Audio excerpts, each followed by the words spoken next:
माँ की ममता। बात उन दिनों की है जब मैं 9-10 साल का था। मैं बहुत शरारती और शैतान लड़का था। मेरी माँ आज भी कहती हैं कि शायद ही कोई ऐसा दिन होता है जो 2-3 जगहों में मेरी उलाहना नहीं मिलती। एक दिन की बात है कि मैं सुबह-सुबह स्नान करने के लिए चापाकल पर जा रहा था और अपने आदतानुसार बाल्टी को हवा में धोनी के हेलीकॉप्टर शॉट की तरह घुमाते हुए जा रहा था। तभी बाल्टी का निचला हिस्सा मेरे पीछे आ रही मेरी माँ के मुँह पर जा लगा और माँ के होठों से खून का फुवारा छूट पड़ा। माँ चीख कर वहीं बैठ गई और मैं पिटाई के डर से वहां से फरार हो गया। दिन भर मैं गांव के एक बगीचे में छिपकर अनजाने में हुई गलती के लिए पछता रहा था। शाम को अंधेरा होने पर मैं गांव में तो चला आया, लेकिन घर नहीं गया।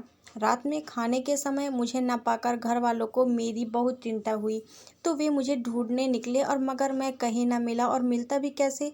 मेरे छुपने की जगह माँ के अतिरिक्त कोई नहीं जानता था। अचानक टॉर्च की रोशनी मेरे चेहरे पर पड़ी और मैं पिटाई की कल्पना से सहम गया।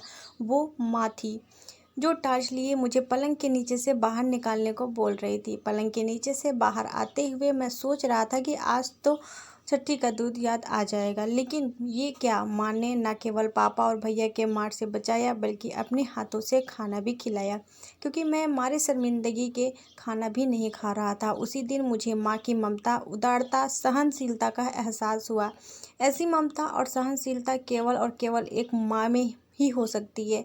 मैंने उसी दिन से ये तय किया कि जीवन में ऐसा पल कभी दोबारा नहीं आने दूंगा जिस पल मेरे द्वारा मेरी माँ को कष्ट हो, और ईश्वर गवाह है कि मैंने अपने जीवन का हर निर्णय माँ की खुशी के लिए ही लिया है। दोस्तों, माँ की ममता का मूल्य तो ईश्वर भी नहीं चुका सकते हैं, फिर हम तो मनुष्य हैं। मुझे आज भी बचपन के वे दिन याद हैं जब मेरी माँ रात के खाने में गिनकर मिली हुई 5 रोटियों में से 2 रोटी मेरे सुबह के नाश्ते के लिए रख देती थी। जब मैं सोचता हूँ कि दिन भर मेहनत करने के बावजूद 3 रोटियों में माँ का पेट कैसे भरता होगा, वो बड़ी ग्लानि होती है। माँ के उस उपकार का बदला शायद मैं आज 7 जन्मों तक भी नहीं चुका पाऊंगा। माँ का यह निस्वार्थ प्रेम ही दुनिया की सबसे बड़ी दौलत है, और बड़े खुशनसीब हैं वे लोग जिन्हें ये दौलत मिली है। माँ के आंचल के घने छांव में बैठकर जो सुकून मिलता है ना, वह दुनिया में कहीं भी नहीं मिल सकता। महाभारत में युधिष्ठिर ने यक्ष के सवालों का जवाब देते हुए कहा था कि धरती में भी बड़ी माँ है, परंतु आज जब मैं ज़मीन के एक छोटे से टुकड़े के लिए किसी माँ का अनादर देखता हूँ तो सोचता हूँ कितने बदनसीब हैं वो लोग, अपने माँ की ममता और त्याग को भूलकर उनका अपमान करते हैं। कितने अभागे हैं वे लोग जो ज़मीन जायदाद के लिए अपने माँ बाप से मारपीट करते हैं। ऐसे लोगों के लिए तो मैं बस यही कहना चाहूँगा, किसी भी परिस्थिति में अपने माँ बाप को कभी भी मत रुलाना, वरना उनके आंसुओं का सैलाब तुम्हारे जीवन की खुशियों को बहा ले जाएगा।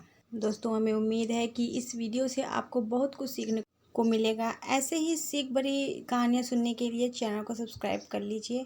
Thanks for watching.